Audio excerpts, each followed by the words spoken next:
দেখুন, আপনি আজ থেকে ঠিক কিছু বছর আগের কথা চিন্তা করুন। বিকালবেলা মাঠে যাওয়ার জন্য কতটা আগ্রহী, কিন্তু আজ বর্তমান পরিস্থিতিতে আপনি, আমরা সবাই সোশ্যাল নেটওয়ার্কিংয়ে আবদ্ধ।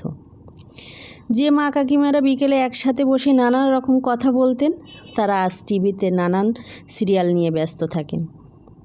ঠিক 5 বছর আগে আপনার মন খারাপ হলে 5টা বন্ধু কাঁধে হাত রেখে কি বলতো, কি হয়েছে, কেন এমন করছিস, এসব জিজ্ঞেস করত। মুখটা এরকম করে রেখেছিস কেন, নানান কথা। আজ সেই একই পরিস্থিতিতে আপনার পিঠটা সত্যি সত্যি বালি সিমেন্টের দেওয়ালে ঠেকে গেছে বলে মনে হচ্ছে। আর আপনার সেই কাঁধে হাত রাখা বন্ধুগুলো আপনাকে ফেসবুকে বা হোয়াটসঅ্যাপে এসে মেসেজ করে বলছে, ভাই কেমন আছিস। একটু ভেবে দেখুন, এই সব ঘটনার জন্য আমরা পরোক্ষভাবে দায়ী নয় কি? হ্যালো এভরিওয়ান, সবাই কেমন আছো? আশা করি সবাই ভালো আছে। প্রতিদিনের ন্যায় আজও একটা ছোট্ট রেসিপি নিয়ে তোমাদের সাথে হাজির হলাম। খুব সহজভাবে দেখানোর চেষ্টা করেছি। যদি রেসিপি ভালো লাগে কি করতে হবে, একটা ছোট লাইক দিয়ে চ্যানেলকে ফলো করে নিতে হবে বা সাবস্ক্রাইব করে নিতে হবে। এখানে আমি ক্যাপসিকাম, টমেটো আর পেঁয়াজগুলো ছোট ছোট টুকরো করে কেটে নিয়েছি, আর সাথে বোনলেস মাংস নিয়ে সেগুলোকে ছোট ছোট করে কেটে এখানে ম্যারিনেট করে রাখবো। তার মধ্যে দিয়েছি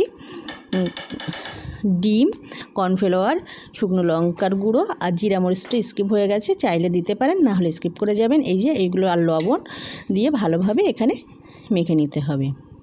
আর একটা সস বানিয়ে নেব। অন্যদিকে একটা বাটি নিলাম, এর মধ্যে দিয়ে দিচ্ছি কিছুটা টমেটো সস আর সোয়া সস আর ভিনিগার দিয়ে গুলিয়ে রেখে দেবো, এটা পরবর্তীতে মাংসতে দেওয়ার জন্য। এবার একটা কড়াইয়ের মধ্যে তেল দিয়ে দিলাম। একটু তেলের পরিমাণটা বেশি দিয়ে নিতে হবে। তেল যখন গরম হয়ে আসবে, ভালোই হিট হয়ে আসবে, তখন কি করতে হবে, এই যে আগে থেকে ম্যারিনেট করে রাখা মাংসগুলো একটা একটা করে ছেড়ে দিতে হবে। একসাথে দিয়ে দিলে কিন্তু হবে না, অল্প অল্প করে দিয়ে ভালোভাবে ভেজে নিতে হবে।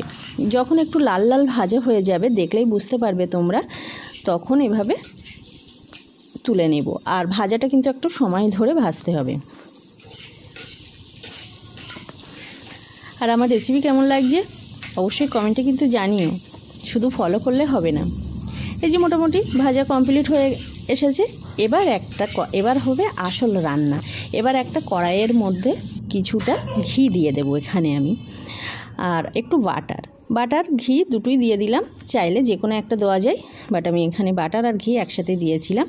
আর কিছুটা আদা দিয়েছি, দিয়ে যখন আদার কালার চেঞ্জ হয়ে আসছে, তখন আগে থেকে যে ক্যাপসিকাম, টমেটো, পেঁয়াজ রেখেছিলাম সেগুলো এর মধ্যে দিয়ে হালকা একটু লবণ দিয়ে ভেজে নেব।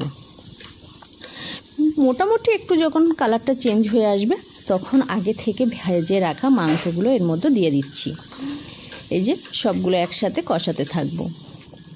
এখানে ভয় নেই যে বেশি কষালে কালার চেঞ্জ হবে, তেমন কিছু না। আর পরিমাণ মতো আগে মাংসতে মানে শুকনো লঙ্কা দেওয়া আছে বলে এখানে অল্প পরিমাণ আমি আবার শুকনো লঙ্কা দিলাম।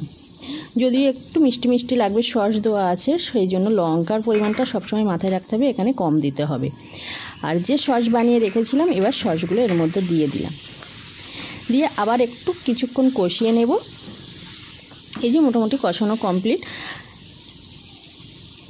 এবার আগে থেকে আমি কিছুটা জল গরম করে রেখেছিলাম, সেই জলগুলো আমি এখানে কিন্তু দিয়ে দেব। এই যে জলের পরিমাণটা অল্প দিলেই হবে, বেশি দেওয়ার দরকার নেই। এবার একটা ঢাকা দিয়ে 10 থেকে 15 মিনিটের মতো রান্না করে নিলেই কিন্তু কমপ্লিট। যদি ভালো লাগে, আবারও বলছি, লাইক দিয়ে পাশে থাকবেন।